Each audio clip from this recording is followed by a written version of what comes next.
Hello students, how are you students? ਅੱਜ ਅਸੀਂ ਕਰਾਂਗੇ second part of the story the home coming. ਜਿਹੜੀ story ਆਪਾਂ ਫਸਟ ਪਾਰਟ 'ਚ ਆਪਾਂ ਕਰ ਲਈ ਸੀ, ਹਾਫ ਦਾ ਪਾਰਟ ਕੀਤਾ ਸੀ। ਸੈਕੰਡ ਤੇ ਐਂਡ ਲਾਸਟ ਪਾਰਟ ਜਿਹੜਾ ਅੱਜ ਆਪਾਂ ਨਿਪਟਾਵਾਂਗੇ ਇਸ ਵੀਡੀਓ ਲੈਕਚਰ ਦੇ ਵਿੱਚ।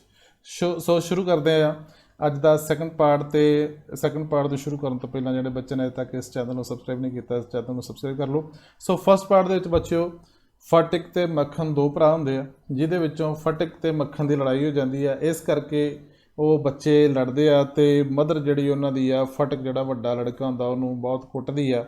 ਤੇ ਉਹ ਮਹਿਸੂਸ ਕਰਦੀ ਆ ਕਿ ਛੋਟਾ ਬੱਚਾ ਜਿਹੜਾ ਮੇਰਾ ਮੱਖਣ ਆ ਉਹ ਗਊ ਰੂਪ ਆ, ਤੇ ਜਿਹੜਾ ਫਟਿਕ ਆ ਉਹ ਸ਼ਰਾਰਤੀ ਆ। ਇਸ ਸਮੇਂ ਦਰਮਿਆਨ ਉਹਨਾਂ ਦੇ ਘਰ ਦੇ ਵਿੱਚ ਉਹਨਾਂ ਬੱਚਿਆਂ ਦਾ ਮਾਮਾ ਆਉਂਦਾ ਤੇ ਮਾਮਾ ਪੁੱਛਦਾ ਕਿ ਤੂੰ ਭੈਣੇ ਆਪਣੇ ਬੱਚਿਆਂ ਦੀ ਕਿਵੇਂ ਪਾਲਣਾ ਪੋਸ਼ਣਾ ਕਰਦੀ ਆ। ਤੇ ਉਹਦੀ ਫਿਰ ਮਦਰ ਕਹਿੰਦੀ ਆ ਕਿ ਮੇਰੇ ਲਈ ਤੇ ਫਟਿਕ ਜਿਹੜਾ ਇੱਕ ਸਿਰਦਰਦੀ ਦਾ ਕਾਰਨ ਆ। ਤੇ ਮਾਮਾ ਕਹਿੰਦਾ ਫਿਰ ਕਿਉਂ ਨਹੀਂ, ਮੈਂ ਤੇਰੇ ਇਸ ਵੱਡੇ ਲੜਕੇ ਨੂੰ ਫਟਿਕ ਨੂੰ ਆਪਣੇ ਕੋਲ ਲੈ ਜਾਂਦਾ ਵਾ ਤੇ ਉੱਥੇ ਮੈਂ ਇਹਨੂੰ ਪੜਾਉਂਗਾ ਵੀ। ਸੋ ਮਾਮਾ ਉਹਨੂੰ ਪੁੱਛਦਾ ਫਿਰ ਤੇਰਾ ਕਿਵੇਂ ਦਿਲ ਕਰਦਾ। ਉਹ ਫਟਿਕ ਕਹਿੰਦਾ yes uncle, in a way that made it quite clear that he meant it. ਕਹਿੰਦਾ ਉਹਨੇ ਉਹਨੂੰ ਕਿਹਾ ਤੇ ਜਿਹਦੇ ਤੋਂ ਪਤਾ ਲੱਗ ਗਿਆ ਕਿਉਂਕਿ ਉਹਦੇ ਮਨ 'ਚ ਕੀ ਹੈ ਜਾਂ ਉਹਦਾ ਆਨਸਰ ਕੀ ਸੀਗਾ, ਕਲੀਅਰ ਹੋ ਗਿਆ। ਸੋ ਹੁਣ ਆਪਾਂ ਕਰਦੇ ਹਾਂ ਸੈਕੰਡ ਪਾਰਟ। ਕਹਿੰਦਾ it was N immense relief to the mother to get rid of ਫਟਿਕ। ਇਹ ਫਟਿਕ ਨੂੰ ਤੋਂ ਛੁਟਕਾਰਾ ਪਾਉਣ ਦੀ ਜਿਹੜੀ ਉਹਦੀ ਮਤਲਬ ਮਾਤਾ ਦੇ ਲਈ, ਉਹਦੇ ਲਈ ਇੱਕ ਬੜੀ ਰਿਲੀਫ ਸੀਗੀ ਕਿ ਫਟਿਕ ਨੇ ਇੱਥੋਂ ਚਲੇ ਜਾਣਾ। ਸਕੂਨ ਮਿਲਦਾ ਸੀ ਉਹਨੂੰ ਇਹ ਸੋਚ ਕੇ। she had a prejudice against the boy and no love was lost between the two brothers। ਦੋਵਾਂ ਭਰਾਵਾਂ ਦੇ ਵਿੱਚ ਕੋਈ ਪਿਆਰ ਨਹੀਂ ਸੀ ਰਹਿ ਗਿਆ, ਉਹਨੇ ਸੋਚ ਛੱਡਿਆ ਸੀਗਾ। She was in daily fear that he would some day either drown Makhan in the river or break his head in a fight or urge him on into some danger. ਤੇ ਉਹਨੂੰ ਇਹ ਡਰ ਵੀ ਸੀਗਾ ਕਿ ਕਿਸੇ ਦਿਨ ਮੱਖਣ ਨੂੰ ਜਾਂ ਤਾਂ ਡੁਬੋ ਦੂਗਾ ਜਾਂ ਫਿਰ ਸਿਰ ਪਾੜ ਦੂ ਜਾਂ ਕਿਸੇ ਹੋਰ ਜਿਹੜੀ ਵਿਪਤਾ 'ਚ ਪਾ ਦੂਗਾ। At the same time she was a little distressed to see Fatik's extreme eagerness to leave his home। ਤੇ ਇਸੇ ਟਾਈਮ 'ਤੇ ਉਹ ਥੋੜ੍ਹੀ ਇਸ ਗੱਲੋਂ ਨਿਰਾਸ਼ਾ 'ਚ ਵੀ ਸੀ ਕਿ ਦੁਖੀ ਵੀ ਸੀ ਕਿ ਫਟਿਕ ਨੂੰ ਬੜੀ ਕਾਹਲੀ ਹੈ ਘਰ ਛੱਡਣ ਦੀ। ਫਟਿਕ as soon as all was settled kept asking his uncle every minute when they were to start। ਹਰ ਪਲ ਉਹ ਪੁੱਛਦਾ ਸੀ ਮਾਮਾ ਕਦੋਂ ਜਾਣਾ ਫਿਰ ਆਪਾਂ। he was on pins all day long with excitement and lay awake most of the night। ਤੇ ਸਾਰੀ ਰਾਤ ਉਹ ਇਹ ਸੋਚ ਕੇ ਮਤਲਬ ਜਾਗਦਾ ਰਹਿੰਦਾ ਸੀਗਾ ਤੇ ਦਿਨੇ ਵੀ ਉਹ ਪੱਬਾਂ ਭਾਰੀ ਰਹਿੰਦਾ ਸੀ। he bequeathed to Makhan in perpetuity his fishing rod, his big kite and his marbles। ਉਹਨੇ ਆਪਣੇ ਬਰੰਟੇ ਤੇ ਪਤੰਗ ਤੇ ਫਿਸ਼ਿੰਗ ਰੋਡ ਜਿਹੜੀ ਮੱਖਣ ਨੂੰ ਦੇ ਦਿੱਤੀ, ਛੋਟੇ ਭਰਾ ਨੂੰ। Indeed at this time of departure his generosity toward ਮੱਖਣ was unbounded।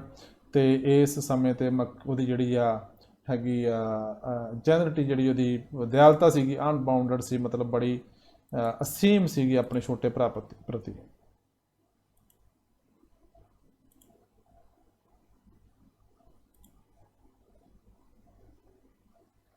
when they reached Calcutta ਫਟਿਕ met his aunt for the first time। ਉੱਥੇ ਜਾ ਕੇ ਕਲਕੱਤੇ ਫਟਿਕ ਨੇ ਆਪਣੀ ਮਾਮੀ ਨੂੰ ਪਹਿਲੀ ਵਾਰੀ ਮਿਲਿਆ ਸੀਗਾ। she was by no means pleased with this unnecessary addition to her family। ਤੇ ਇਹ ਉਹਦੀ ਫੈਮਿਲੀ ਦੇ ਵਿੱਚ ਜਿਹੜੀ ਇੱਕ unnecessary addition ਸੀ, ਇੱਕ ਬੱਚਾ ਹੋਰ ਆ ਗਿਆ ਸੀ, ਉਹਦੇ ਤੋਂ ਕੋਈ ਖੁਸ਼ ਨਹੀਂ ਹੋਈ ਉਹ। she found her own 3 boys quite enough to manage without taking anyone else। ਸੋ ਤੇ ਉਹਨੂੰ ਪਹਿਲਾਂ ਹੀ ਪਤਾ ਸੀ ਮੇਰੇ ਤੇ 3 ਲੜਕੇ ਆ ਤੇ ਮੈਂ ਮਾਸੇ ਨਾਲ ਗੁਜ਼ਾਰਾ ਕਰਦੀ ਹਾਂ। and to bring a village lad of 14 into their midst was terribly upsetting। ਤੇ ਇੱਕ ਉਹਨਾਂ ਦੀ ਫੈਮਿਲੀ ਦੇ ਵਿੱਚ 14 ਸਾਲ ਦੇ ਪੇਂਡੂ ਬੱਚੇ ਨੂੰ ਲਿਆਉਣਾ ਉਹਨੂੰ ਮਤਲਬ ਉਹਨੂੰ ਅਪਸੈਟ ਕਰ ਰਿਹਾ ਸੀਗਾ, ਬੜਾ ਦੁਖੀ ਕਰ ਰਿਹਾ ਸੀਗਾ। Bishambar should really have thought twice before committing such an indiscretion। ਮਤਲਬ ਉਹਨੂੰ ਇਸ ਗਲਤੀ ਕਰਨ ਤੋਂ ਪਹਿਲਾਂ 2 ਵਾਰ ਸੋਚਣਾ ਚਾਹੀਦਾ ਸੀ ਘੱਟੋ ਘੱਟ। In this world there is no worse nuisance than a boy at the age of 14। ਇਸ ਸੰਸਾਰ ਵਿੱਚ ਇਸ ਤੋਂ ਵੱਧ ਹੋਰ ਕੋਈ ਪਰੇਸ਼ਾਨੀ ਨਹੀਂ ਹੋ ਸਕਦੀ ਇੱਕ 14 ਸਾਲ ਦੇ ਲੜਕੇ ਤੋਂ ਵੱਧ ਕੇ। he is neither ornamental nor useful। ਨਾ ਤੇ ਸੋਹਣਾ ਹੁੰਦਾ, ਨਾ ਇਹ ਕੋਈ ਕਿਸੇ ਕਰਤੂਤ ਦਾ ਮਾਲਕ ਹੁੰਦਾ। It is impossible to shower affection on him as on a smaller boy and he is always getting in the way. ਤੇ ਬੜਾ ਇੰਪੋਸੀਬਲ ਹੁੰਦਾ ਉਹਦੇ ਤੇ ਛੋਟੇ ਲੜਕਿਆਂ ਨੂੰ ਪਿਆਰ ਜਤਾਉਣਾ, ਜਿਸ ਤਰ੍ਹਾਂ ਛੋਟੇ ਲੜਕੇ ਤੇ ਛੋਟੇ ਬੱਚਿਆਂ ਤੇ ਪਿਆਰ ਜਤਾਇਆ ਜਾਂਦਾ, ਇਸ ਤਰ੍ਹਾਂ 14 ਸਾਲ ਦੇ ਲੜਕੇ ਤੇ ਪਿਆਰ ਜਤਾਉਣਾ ਬੜਾ ਔਖਾ ਹੁੰਦਾ, ਇੰਪੋਸੀਬਲ ਹੁੰਦਾ। ਤੇ ਹਰ ਵਕਤ ਉਹ ਰਸਤੇ ਵਿੱਚ ਲੱਤਾਂ ਵਿੱਚ ਅੜਦਾ ਰਹਿੰਦਾ। If he talks with a childish lisp, ਜੇ ਉਹ ਤੋਤਲੀਆਂ ਗੱਲਾਂ ਕਰਦਾ, he is called a baby, ਫਿਰ ਉਹਨੂੰ ਕਹਿੰਦੇ ਤੂੰ ਨਿੱਕਾ। And if in a grow up way, ਜੇ ਉਹ ਵੱਡਿਆਂ ਨੂੰ ਗੱਲ ਕਰਦਾ, ਹੀ ਇਜ਼ ਕਾਲਡ ਇੰਪਰਟੀਨੈਂਟ, ਤੇ ਫਿਰ ਉਹਨੂੰ ਕਹਿੰਦਾ ਤੂੰ ਸਿਆਣਾ ਬਣ, ਤੂੰ ਗੁਸਤਾਖ ਹੈ, ਤੂੰ ਗਲਤੀਆਂ ਕਰਦਾ। In fact talk of any kind from him is resented, जो भी है वो कोई भी बेचारा गल करता तो सारे बुरी लगती। Then he is at the unattractive growing age, वो फिर अनअट्रैक्टिव ग्रोइंग एज दे विच हुंदा। He grows out of his clothes with indecent haste, his face grows suddenly angular and unsightly, ਤੇ ਉਹਦਾ ਫਿਰ ਜਿਹੜਾ ਚਿਹਰਾ ਵਾ ਚੌਰਸ ਹੁੰਦਾ ਜਾਂਦਾ, ਬਦਸੂਰਤ ਹੁੰਦਾ ਜਾਂਦਾ, ਤੇ ਉਹ ਆਪਣੇ ਕੱਪੜੇ ਉਹਨੂੰ ਜਿਹੜੇ ਦਿਨੋਂ ਦਿਨ ਛੋਟੇ ਹੁੰਦੇ ਜਾਂਦੇ। It is easy to excuse the shortcomings of early childhood, ਛੋਟੇ ਬੱਚਿਆਂ ਦੀਆਂ ਗਲਤੀਆਂ ਨੂੰ ਤਾਂ ਐਕਸਕਿਊਜ਼ ਕਰਨਾ, ਉਹਨਾਂ ਨੂੰ ਮਾਫ ਕਰਨਾ ਤੇ ਬਹੁਤ ਸੌਖਾ। ਬਟ ਇਟ ਇਜ਼ ਹਾਰਡ, ਬੜਾ ਔਖਾ ਕੀ ਕਰਨਾ, to tolerate even unavoidable lapses in a boy of 14, ਤੇ 14 ਸਾਲ ਦੇ ਲੜਕੇ ਦੀਆਂ ਜਿਹੜੀਆਂ ਛੋਟੀਆਂ ਮੋਟੀਆਂ ਗਲਤੀਆਂ ਵੀ ਉਹਨਾਂ ਨੂੰ ਟੋਲਰੇਟ ਕਰਨਾ ਵੀ ਬੜਾ ਔਖਾ ਹੋ ਜਾਂਦਾ। He becomes painfully self-conscious, and when he talks with elderly people, he is either unduly forward or else so unduly shy that he appears ashamed of his own existence. बड़ा पेनफुल ही ਹੁੰਦਾ ਜਦੋਂ ਸੋਚਦਾ ਆਪਣੇ ਬਾਰੇ ਕੌਨਸ਼ੀਅਸ ਹੋ ਜਾਂਦਾ। ਤੇ ਜੇ when he talks with elderly people, he is either unduly forward, ਜੇ ਉਹ ਵੱਡਿਆਂ ਨਾਲ ਗੱਲ ਕਰਦਾ ਤਾਂ ਉਹ ਇੱਦਾਂ ਲੱਗਦਾ ਕਿ ਉਹ ਬਾਹਲੀ ਜ਼ਿਆਦਾ ਅੱਗੇ ਵਧ ਕੇ ਗੱਲ ਕਰ ਰਿਹਾ, ਲੋੜ ਤੋਂ ਜ਼ਿਆਦਾ ਕਰ ਰਿਹਾ, ਔਰ else so unduly shy that he appears ashamed of his own existence, ਤੇ ਜਾਂ ਫਿਰ ਇੰਨਾ ਚੁੱਪ ਹੋ ਜਾਂਦਾ, ਇੰਨਾ ਸ਼ਾਈ ਹੋ ਜਾਂਦਾ, ਫਿਰ ਇੱਦਾਂ ਲੱਗਦਾ ਕਿ ਉਹਨੂੰ ਆਪਣੀ ਅਪੀਅਰੈਂਸ 'ਤੇ ਹੀ, ਆਪਣੀ ਐਗਜ਼ਿਸਟੈਂਸ 'ਤੇ ਹੀ ਜਿਹੜੀ ਹੈ ਉਹਨੂੰ ਸ਼ਰਮ ਆ ਰਹੀ। Yet it is at the age that in his heart of hearts his young lad most craves recognition and love, and he becomes the devoted slave of anyone who shows him consideration। ਤੇ ਫਿਰ ਜਿਹੜਾ ਲੜਕਾ ਵਾ ਉਹਨੂੰ ਇੱਕ ਬੜੀ ਤੀਬਰ ਇੱਛਾ ਹੁੰਦੀ ਆ ਕਿ ਉਹਨੂੰ ਰੈਕਗਨੀਸ਼ਨ, ਪਿਆਰ ਮਿਲੇ, ਤੇ then he becomes the devoted, ਫਿਰ ਉਹ ਇੱਕ ਡਿਵੋਟਡ ਸਲੇਵ ਬਣ ਜਾਂਦਾ ਵਾ, ਸਮਰਪਿਤ ਹੋ ਜਾਂਦਾ ਕਿਹਨੂੰ, ਆਫ ਐਨੀ ਵਨ, ਹਰੇਕ ਉਸ ਨੂੰ, ਹੂ ਸ਼ੋਜ਼ ਹਿਮ ਕੰਸੀਡਰੇਸ਼ਨ, ਜਿਹੜਾ ਉਹਨੂੰ ਰੈਕਗਨੀਸ਼ਨ, ਪਿਆਰ ਦਿੰਦਾ, ਜਾਂ ਉਹਨੂੰ ਕੰਸੀਡਰ ਕਰਦਾ, ਜਾਂ ਉਹਨੂੰ ਉਹਦੇ ਲਈ ਧਿਆਨ ਦਿੰਦਾ, ਤੇ ਫਿਰ ਉਹਦਾ ਉਹ ਗੁਲਾਮ ਹੋ ਜਾਂਦਾ, ਉਹਦੇ ਲਈ ਭੱਜ ਕੇ ਉਹਦਾ ਕੰਮ ਕਰਦਾ। ਬਟ ਨਨ ਡੇਅਰ ਓਪਨਲੀ ਲਵ ਹਿਮ, ਪਰ ਕੋਈ ਵੀ ਉਹਨੂੰ ਓਪਨਲੀ ਪਿਆਰ ਕਰਨ ਦੀ ਹਿੰਮਤ ਨਹੀਂ ਕਰਦਾ। ਫਾਰ, ਕਿਉਂਕਿ that would be regarded as undue indulgence and therefore bad for the boy, ਤੇ ਫਿਰ ਉਹ ਇਹ ਲੱਗੂਗਾ ਕਿ ਇਹ ਜਿਹੜੀ ਹੈ ਜ਼ਿਆਦਾ ਹੈ ਲਾਡ ਪਿਆਰ ਜਿਹੜਾ ਵਾ ਉਹ ਲੜਕੇ ਲਈ ਜ਼ਿਆਦਾ ਬੁਰਾ ਸਾਬਤ ਹੋਊਗਾ। ਸੋ what with scolding and cheating, he becomes very much like a stray dog that has lost his master, ਹਰ ਵਕਤ ਉਹਨੂੰ ਝਿੜਕਾਂ ਗਾਲਾਂ ਪੈਂਦੀਆਂ ਰਹਿੰਦੀਆਂ, ਤੇ ਇਹਦੇ ਨਾਲ ਉਹ ਫਿਰ ਇੱਕ ਅਵਾਰਾ ਕੁੱਤੇ ਵਰਗਾ ਹੋ ਜਾਂਦਾ ਜਿਹੜਾ ਆਪਣੇ ਮਾਲਕ ਤੋਂ ਵਿਛੜ ਚੁੱਕਾ ਹੁੰਦਾ। His own home is the only paradise that a boy of 14 can know। 14 ਸਾਲ ਦਾ ਬੱਚਾ ਜਦੋਂ ਫਿਰ ਜਾਣਦਾ, ਉਹਨੂੰ ਪਤਾ ਲੱਗਦਾ ਕਿ ਫਿਰ ਮੇਰਾ ਆਪਣਾ ਘਰ ਜਿਹੜਾ ਉਹ ਸਵਰਗ ਆ। To live in a strange house with strange people is little short of torture। ਦੂਜੇ ਲੋਕਾਂ ਨਾਲ, ਦੂਜੇ ਘਰਾਂ ਦੇ ਵਿੱਚ ਰਹਿਣਾ ਇੱਕ ਤਸ਼ੱਦਦ ਹੁੰਦਾ ਉਹਨਾਂ ਲਈ। While it is the heights of bliss to receive the kind looks of women and never to suffer their slights। ਜਦੋਂ ਕਿ ਜੇ ਉਹਨਾਂ ਨੂੰ ਥੋੜ੍ਹੀ ਬਹੁਤੀ ਉਹਨਾਂ ਨੂੰ ਕੋਈ ਕਾਈਂਡਨੈਸ ਮਿਲਦੀ ਆ, ਕੋਈ ਦਿਆਲੂ ਨਜ਼ਰਾਂ ਮਿਲਦੀਆਂ ਉਹਨਾਂ ਔਰਤਾਂ ਵੱਲੋਂ ਦੂਜੇ ਘਰਾਂ ਦੀਆਂ ਜਿੱਥੇ ਉਹ ਰਹਿੰਦਾ ਵਾ, ਤੇ ਉਹਨਾਂ ਨੂੰ ਫਿਰ ਲੱਗਦਾ ਕਿ ਕਦੀ ਵੀ ਸ਼ਾਇਦ ਹੁਣ ਨਹੀਂ ਸਾਨੂੰ ਜਿਹੜੀਆਂ ਨਫ਼ਰਤ ਨਹੀਂ ਕੀਤੀ ਜਾਊਗੀ, ਉਹਨਾਂ ਦੇ ਲਈ ਇੱਕ ਬੜੀ ਇੱਕ ਖੁਸ਼ੀ ਹੁੰਦੀ ਆ। ਮਤਲਬ while it is the heights of bliss, ਉਹਨਾਂ ਲਈ ਇੱਕ ਤੀਬਰ ਖੁਸ਼ੀ ਦਾ ਉਹ ਸਮਾਂ ਹੁੰਦਾ ਜਦੋਂ ਉਹਨਾਂ ਨੂੰ ਇਹ ਲੱਗਦਾ ਕਿ ਉਹ ਔਰਤਾਂ, ਉਸ ਘਰ ਦੀਆਂ ਔਰਤਾਂ ਉਹਨਾਂ ਵੱਲੇ ਦਿਆਲਤਾ ਨਾਲ ਵੇਖ ਰਹੀਆਂ। ਸੋ ਇੰਨੀ ਗੱਲ ਤੋਂ ਹੀ ਬੜੇ ਖੁਸ਼ ਹੋ ਜਾਂਦੇ ਆ। It was anguish to Phatik to be an unwelcome guest in his aunt's house, constantly despised and slighted by the elderly woman. Unwelcome guest ਸੀਗਾ ਉਹ ਆਪਣੇ ਮਾਮੀ ਦੇ ਘਰੇ, ਤੇ ਉਸ ਔਰਤ ਵੱਲੋਂ ਉਹਨੂੰ ਜਿਹੜਾ ਝਿੜਕਾਂ ਪੈਂਦੀਆਂ ਰਹਿੰਦੀਆਂ ਸੀ। If she ever asked him to do anything for her, he would be so overjoyed that his joy would seem exaggerated.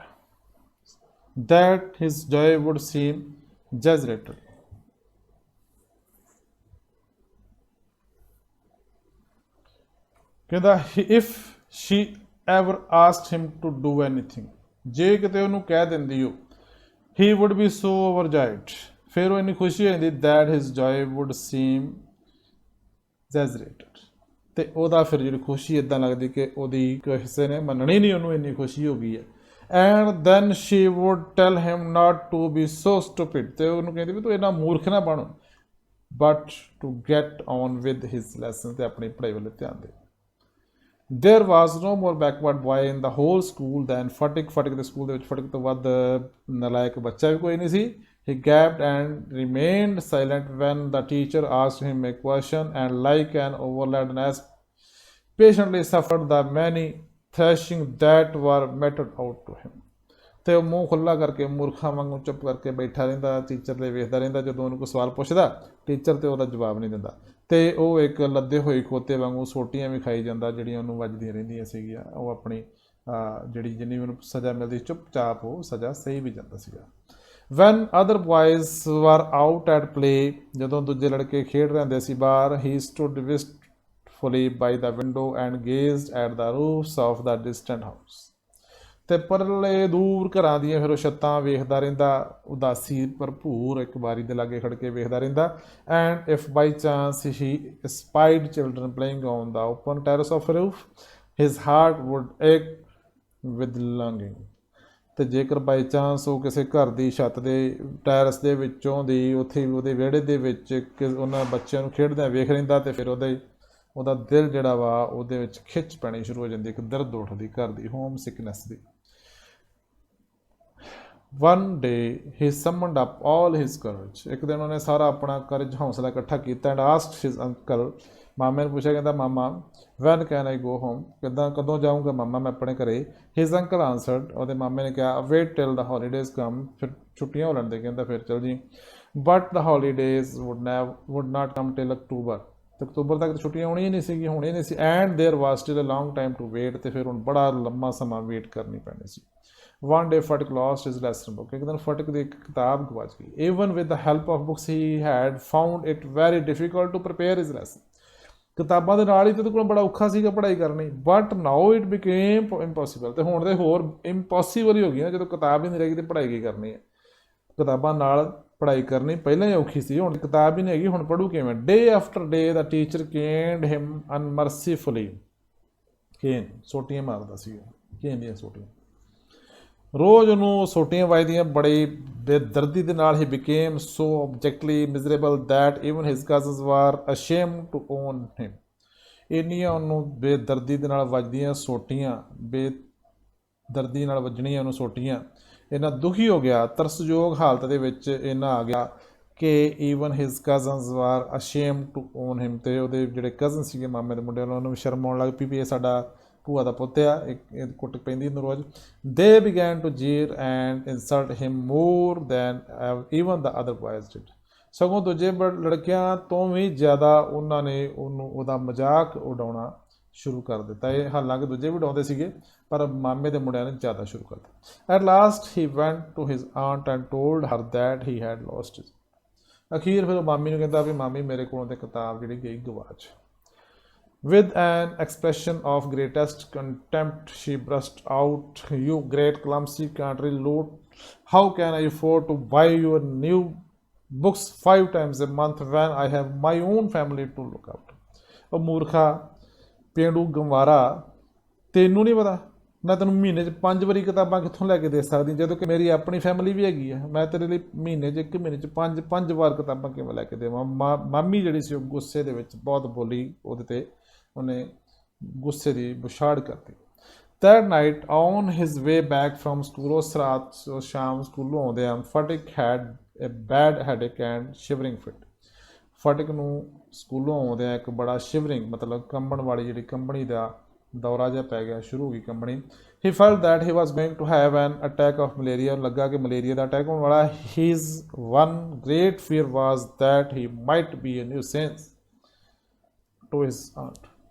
ਤੇ ਇਸ ਤੋਂ ਜ਼ਿਆਦਾ ਉਹਨੂੰ ਇਹ ਡਰ ਸੀਗਾ ਕਿ ਜੇ ਮੈਨੂੰ ਮਲੇਰੀਆ ਹੋ ਗਿਆ ਜਾਂ ਬੁਖਾਰ ਹੋ ਗਿਆ ਜਾਂ ਮੈਂ ਬਿਮਾਰ ਹੋ ਗਿਆ ਤਾਂ ਸਭ ਤੋਂ ਵੱਡੀ ਮੈਂ ਪਰੇਸ਼ਾਨੀ ਦਾ ਕਾਰਨ ਬਣ ਜਾਊਗਾ ਆਪਣੀ ਮਾਮੀ ਦੇ ਲਈ.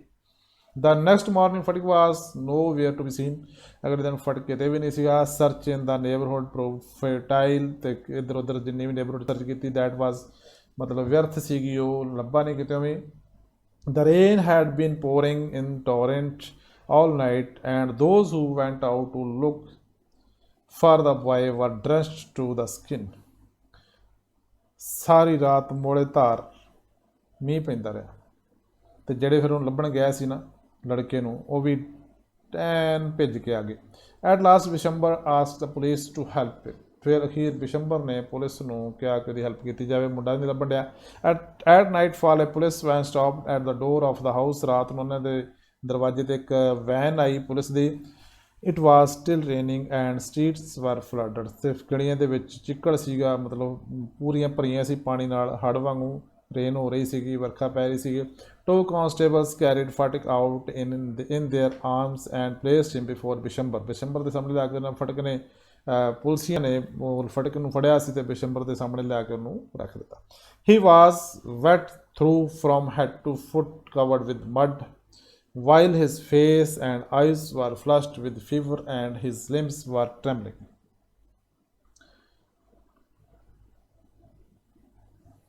He was wet. ਉਹ ਸਿਰ ਤੋਂ ਪੈਰਾਂ ਤੱਕ ਭਿੱਜਾ ਸੀ, ਮੱਡ ਦੇ ਨਾਲ ਚਿੱਕੜ ਦੇ ਨਾਲ ਕਵਰ ਹੋਇਆ ਸੀ, ਮਤਲਬ ਚਿੱਕੜ ਨਾਲ ਚਿੱਕੜਿਆ ਪਿਆ ਸੀਗਾ. ਤੇ ਉਹਦਾ ਜਿਹੜਾ ਫੇਸ ਤੇ ਆਈਜ਼ ਜਿਹੜੀਆਂ ਪੂਰੀਆਂ ਬੁਖਾਰ ਨਾਲ ਰੈੱਡ ਹੋਈਆਂ ਸੀ. ਐਂਡ ਹਿਸ ਲਿੰਬਸ ਵਰ ਟ੍ਰੈਂਬਲਿੰਗ. ਤੇ ਉਹਦੇ ਹੱਥ ਪੈਰ ਪੂਰੇ ਕੰਬ ਰਹੇ ਸੀਗੇ. Bishambar carried him in his arms and took him inside the house. ਉਹਨੇ ਫੜਿਆ ਤੇ ਉਹਨੂੰ ਅੰਦਰ ਲੈ ਗਿਆ. when his wife saw him she exclaimed. ਜਦੋਂ ਉਹਨੇ ਵੇਖਿਆ ਤਾਂ ਉਹ ਕੀ ਬੋਲੀ, ਕਹਿੰਦੀ what a heap of trouble this boy has given us. ਇਸ ਮੁੰਡੇ ਨੇ ਤਾਂ ਸਾਡੇ ਲਈ ਮੁਸੀਬਤਾਂ ਦਾ ਪਹਾੜ ਹੀ ਲਿਆ ਦਿੱਤਾ ਨਾ. hadn't you better send him home. ਤੇ ਤੂੰ ਇਹਨੂੰ ਘਰ ਨਹੀਂ ਸੀ ਭੇਜ ਸਕਦਾ, ਚੰਗਾ ਨਾ ਹੁੰਦਾ ਇਹਨੂੰ ਘਰੇ ਭੇਜ ਦਿੰਦਾ ਤੇ ਮੁੰਡੇ ਨੂੰ ਇਹਦੇ ਮਾਂ ਕੋਲ. ਫਟਕ ਹੀਅਰਡ ਹਰ ਵਰਡਸ ਐਂਡ ਸੌਬਡ ਅਲਾਊਡ. ਫਟਕ ਨੇ ਸੁਣਿਆ ਤਾਂ ਉਹਨੇ ਉੱਚੀ ਸਾਰੀ ਸਿਸਕੀ ਲਈ, ਕਹਿੰਦਾ ਅੰਕਲ ਆਈ ਵਾਜ਼ ਜਸਟ ਗੋਇੰਗ ਹੋਮ. ਮੈਂ ਤਾਂ ਚੱਲਿਆ ਹੀ ਸੀ ਘਰੇ, ਬਟ ਦੇ ਡਰੈਗਡ ਮੀ ਬੈਕ ਅਗੇਨ. ਤੇ ਪਰ ਮੈਨੂੰ ਪੁਲਿਸ ਵਾਲੇ ਖਿੱਚ ਕੇ ਵਾਪਸ ਲੈ ਗਏ, ਡਰੈਗਡ ਖਿੱਚ ਕੇ. The fever rapidly increased. ਬੁਖਾਰ ਚੜ੍ਹਦਾ ਉਹਦਾ ਵੱਧਦਾ ਗਿਆ. and throughout the night the boy was delirious. ਸਾਰੀ ਰਾਤ ਲੜਕਾ ਜਿਹੜਾ ਵਾ ਉਹ ਬੜਬੜਾਉਂਦਾ ਰਿਹਾ. Bishambar brought in a doctor. Bishambar ਨੇ ਡਾਕਟਰ ਨੂੰ ਬੁਲਾਇਆ. Fatik opened his eyes and looking up the ceiling said vacantly, uncle have the holidays come yet. ਤੇ ਫਿਰ ਉਹਨੇ ਡਾਕਟਰ ਨੂੰ ਬੁਲਾਇਆ. ਫਟਕ ਨੇ ਆਪਣੀਆਂ ਅੱਖਾਂ ਖੋਲ੍ਹੀਆਂ ਤੇ ਛੱਤ ਵੱਲ ਵੇਖਿਆ ਤੇ ਕਹਿੰਦਾ ਛੁੱਟੀਆਂ ਆ ਗਈਆਂ ਮਾਮਾ, ਛੁੱਟੀਆਂ ਆ ਗਈਆਂ. Bishambar wiped the tears from his eyes and took Phatik's thin burning hands in his own and sat by the side through the night. Bishambar ਨੇ ਉਹਦੀਆਂ ਅੱਖਾਂ ਪੂੰਝੀਆਂ, ਸਾਫ਼ ਕੀਤੀਆਂ ਤੇ ਉਹਦੇ ਗਰਮ ਹੱਥ ਜਿਹੜੇ ਆਪਣੇ ਹੱਥਾਂ 'ਚ ਲੈ ਤੇ ਸਾਰੀ ਰਾਤ ਉਹਦੇ ਲਾਗੇ ਬੈਠਾ ਰਿਹਾ. ਅਗੇਨ ਦਾ ਬॉय ਬਿਗੈਨ ਟੂ ਮਟਰ. ਫਿਰ ਉਹਨੇ ਮਟਰ ਕਰਨਾ ਮਤਲਬ ਬੜਬੜਾਉਣਾ ਸ਼ੁਰੂ ਕਰ ਦਿੱਤਾ. Till at last his voice rose almost a shriek. ਤੇ ਅਖੀਰ ਫਿਰ ਉਹ ਇੱਦਾਂ ਲੱਗਾ ਜਿੱਦਾਂ ਚੀਕ ਉਹਨੇ ਮਾਰੀ ਨੇ. Mother he cry don't beat me like that mother I am telling the truth. ਮੈਨੂੰ ਨਾ ਮਾਰੋ ਮਾਤਾ ਜੀ, ਮੈਂ ਤੁਹਾਨੂੰ ਸੱਚ ਦੱਸ ਰਿਹਾ. The next day Fatik for a short time became conscious. ਅਗਲੇ ਦਿਨ ਥੋੜ੍ਹੇ ਜਿਹੇ ਸਮੇਂ ਲਈ ਫਟਿਕ ਨੂੰ ਹੋਸ਼ ਆਈ. ਹੋਸ਼ ਆਈ. His eyes wandered around the room as if he expected someone to come. ਤੇ ਉਹਦੀਆਂ ਅੱਖਾਂ ਨੇ ਕਮਰੇ ਦੇ ਵਿੱਚ ਆਸੇ-ਪਾਸੇ ਵੇਖਿਆ ਜਿਵੇਂ ਉਹਨੂੰ ਕਿਸੇ ਦੇ ਆਉਣ ਦੀ ਆਸ ਸੀ. At last with an air of disappointment his head sank back on the pillow. ਤੇ ਅਖੀਰ ਫਿਰ ਨਿਰਾਸ਼ਾ ਦੇ ਆਲਮ ਦੇ ਵਿੱਚ ਉਹਨੇ ਆਪਣਾ ਸਿਰ ਜਿਹੜਾ ਫਿਰ ਪਿੱਲੋ ਦੇ ਉੱਤੇ ਸੁੱਟ ਦਿੱਤਾ. ਵਿਦ ਅ ਡੀਪ ਸਾਈ, ਇੱਕ ਡੂੰਘੇ ਹੌਕੇ ਨਾਲ ਹੀ ਟਰਨਡ ਹਿਜ਼ ਫੇਸ ਟੂ ਦਾ ਵਾਲ. ਤੇ ਉਹਨੇ ਆਪਣਾ ਜਿਹੜਾ ਫੇਸ ਆ ਕੰਧ ਵੱਲ ਕਰ ਲਿਆ ਹੌਕਾ ਲੈ ਕੇ. Bishambar read his thoughts. Bishambar ਉਹਦੇ ਥੋਟਸ ਨੂੰ, ਉਹਦੇ ਵਿਚਾਰਾਂ ਨੂੰ, ਉਹਦੇ ਦਿਲ ਦੀ ਭਾਵਨਾ ਨੂੰ ਸਮਝਦਾ ਸੀ। And bending down his head whispered Phatik I have sent for your mother. ਕਹਿੰਦਾ ਮੈਂ ਬੇਟਾ ਮੈਂ ਤੇਰੀ ਮਦਰ ਨੂੰ ਬੁਲਾਵਾ ਭੇਜ ਦਿੱਤਾ ਵਾ। ਉਹਨੇ ਆਪਣੇ ਸਿਰ ਝੁਕਾ ਕੇ ਉਹਨੇ ਵਿਸਪਰਡ, ਉਹਨੇ ਹੌਲੀ ਜਿਹੀ ਕਿਹਾ। ਦਾ ਡੇ ਡਰੈਗਡ ਔਨ, ਮਸਾਂ ਹੀ ਦਿਨ ਬੀਤਿਆ। The doctor said in a troubled voice that boy's condition was very critical. Doctor ਕਹਿੰਦਾ ਵੀ ਮੁੰਡੇ ਦੀ ਜਿਹੜੀ ਹਾਲਤ ਹੈ ਨਾ ਤਰਸਯੋਗ ਆ, ਜ਼ਿਆਦਾ ਕ੍ਰਿਟੀਕਲ ਆ, ਕੋਈ ਸਹੀ ਨਹੀਂ ਆ। ਫਟਿਕ ਬਿਗੈਨ ਟੂ ਕਰਾਈ ਆਊਟ, ਫਟਿਕ ਨੇ ਰੋਣਾ ਸ਼ੁਰੂ ਕਰ ਦਿੱਤਾ। By the mark 3 fathom, by the mark 4 fathom, by the mark many time had he heard the sailors on the river steamers calling out the mark on the lead line.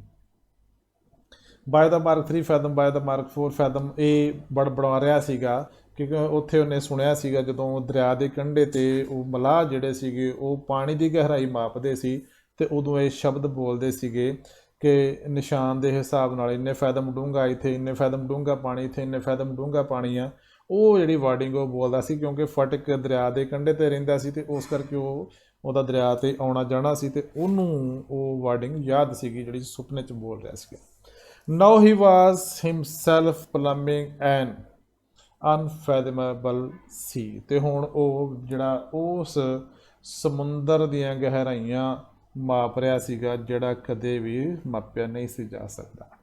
Later in the day, Fatik's mother burst into the room like a whirlwind and rocking herself to and fro from side to side began to moan and cry. ਸ਼ਾਮ ਨੂੰ ਫਟਕ ਦੀ ਮਾਂ ਜਿਹੜੀ ਇੱਕ ਹਵਾ ਦੇ ਝੌਂਕੇ ਵਾਂਗੂ ਅੰਦਰ ਆਈ, ਬੁੱਲੇ ਵਾਂਗੂ ਆਈ, ਵਾਵਰੋਲੇ ਵਾਂਗੂ ਅੰਦਰ ਆਈ ਅਤੇ ਇੱਧਰ ਉੱਧਰ ਝੂਲਦੀ ਹੋਈ ਉਹਨੇ ਉਦਾਸੀ ਦੇ ਵਿੱਚ, ਸੋਗ ਦੇ ਵਿੱਚ ਰੋਣਾ ਸ਼ੁਰੂ ਕਰ ਦਿੱਤਾ।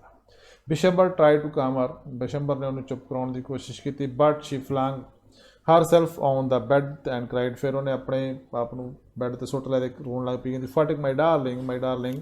ਫਟਿਕ ਦੇ ਲਈ ਉਦੋਂ ਪਿਆਰ ਆਉਣਾ ਸ਼ੁਰੂ ਹੋ ਗਿਆ। Phatik stop his restless movement for a movement. Phatik ਦੀ ਜਿਹੜੀ ਰੈਸਟਲੈਸ ਮੂਵਮੈਂਟ ਸੀ ਨਾ, ਜਿਹੜੀ ਉਹਦੀ ਮਤਲਬ ਉਹਦੀ ਸਰੀਰ ਜਿਹੜੀ ਉਹਦੇ ਸਰੀਰ ਦੇ ਵਿੱਚ ਇੱਕ ਬੇਆਰਾਮੀ ਸੀਗੀ, ਉਹ ਇੱਕਦਮ ਲਈ ਰੁਕ ਗਈ, ਕੁਛ ਚਿਰ ਲਈ ਰੁਕ ਗਈ।